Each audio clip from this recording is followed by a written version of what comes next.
That's my deer caught in the headlight look. Cut! What? I thought it was good.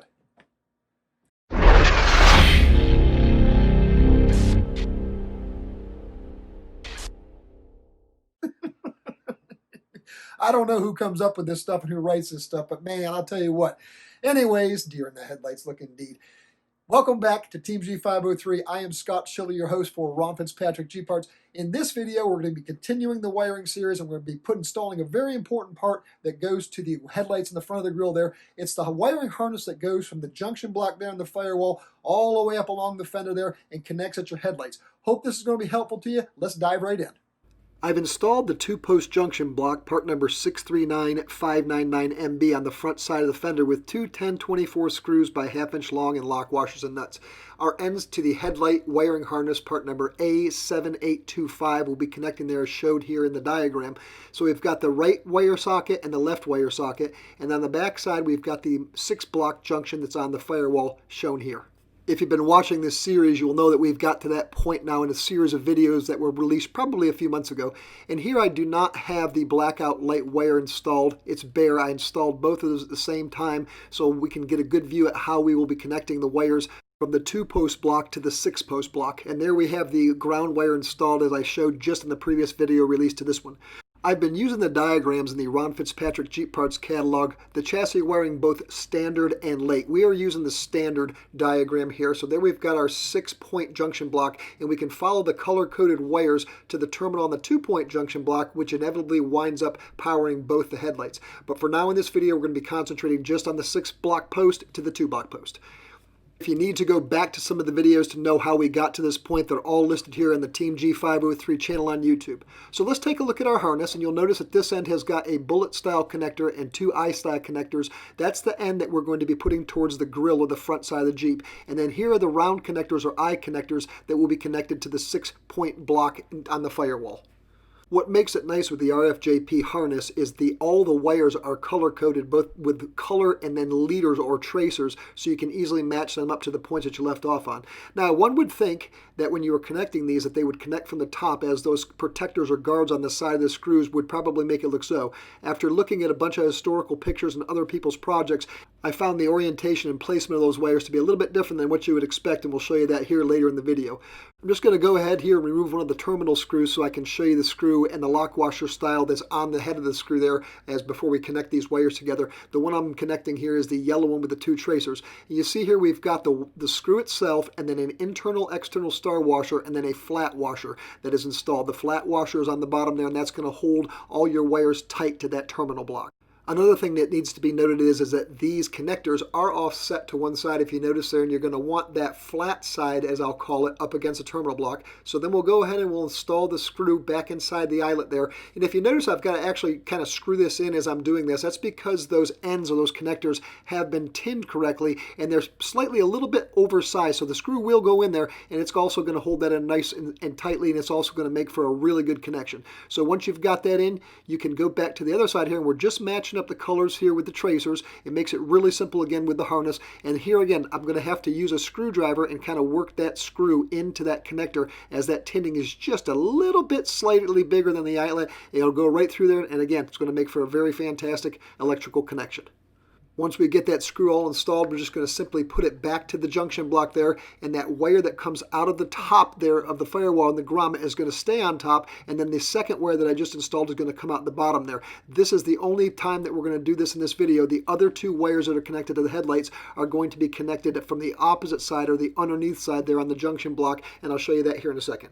Just using a straight blade screwdriver here, and we're going to tighten that terminal screw down. Now, you don't want to over tighten these, but you want them to be secure and tight. You don't want to tighten them too far and strip out the threads or crack that junction block. So just kind of push them down slow there until you get snug, and then give them one last little turn so it holds your wires secure. Now here's where we're going to change it up, and it's going to be here on the black wire and the red wire. We're going to come from the underneath side, and there is enough room inside what I'll call that little protective sleeve or collar to get that second connection in there. And that's a little strange to me, because when I first looked at this, I thought maybe they should come in from the top. But again, looking at historic pictures and correct diagrams, they indeed are installed from the bottom.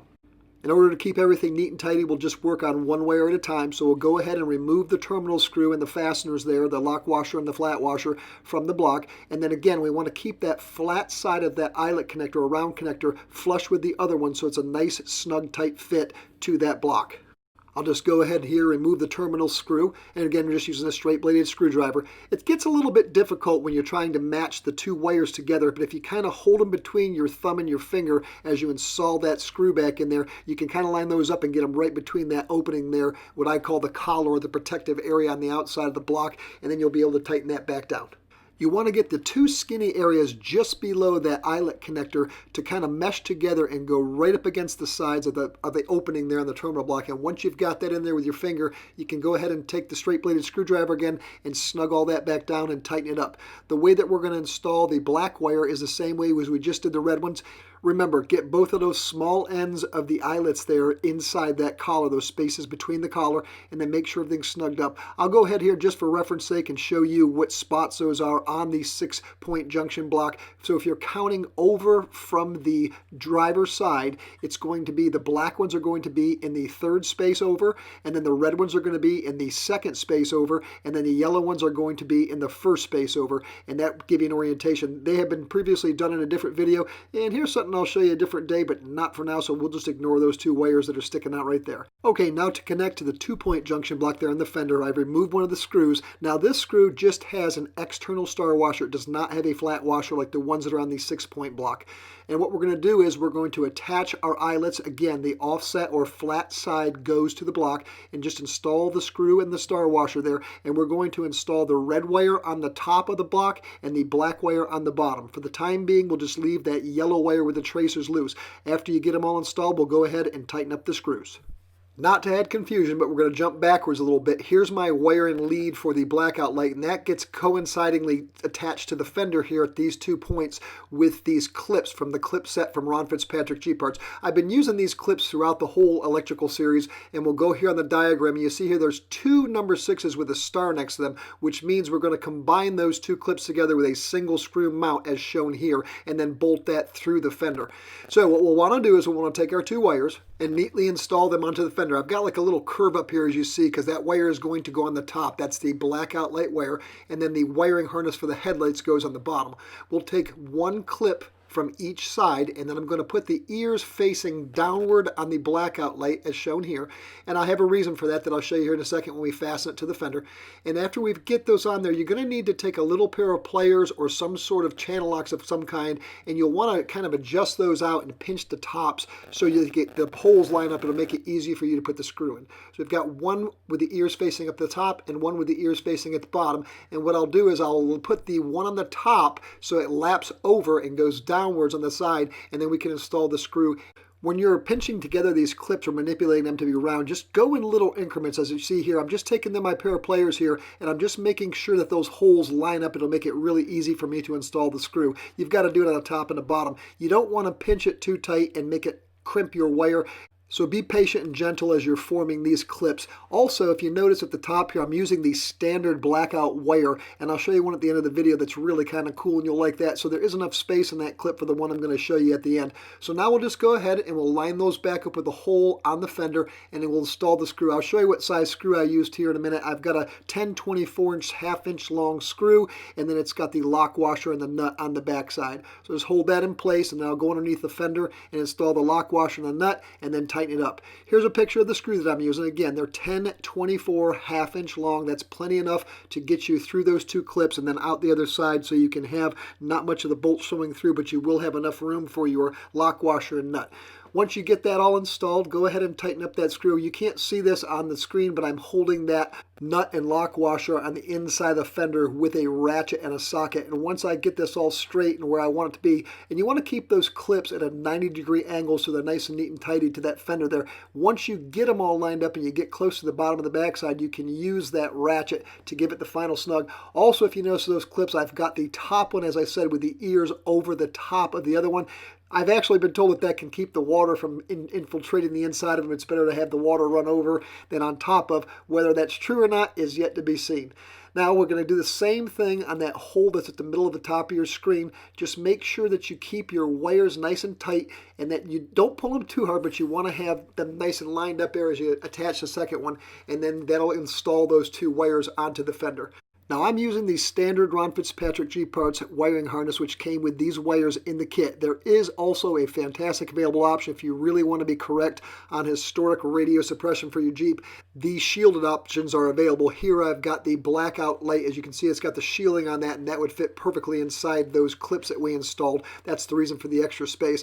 Also available is the one that we just installed, shielded. It goes from the junction block on the firewall to the junction block on the fender, and there's a couple little extra leads here. Maybe we'll do an installation on that sometime in the future, but you could also use that if you really wanted to be correct for radio suppression in your Jeep.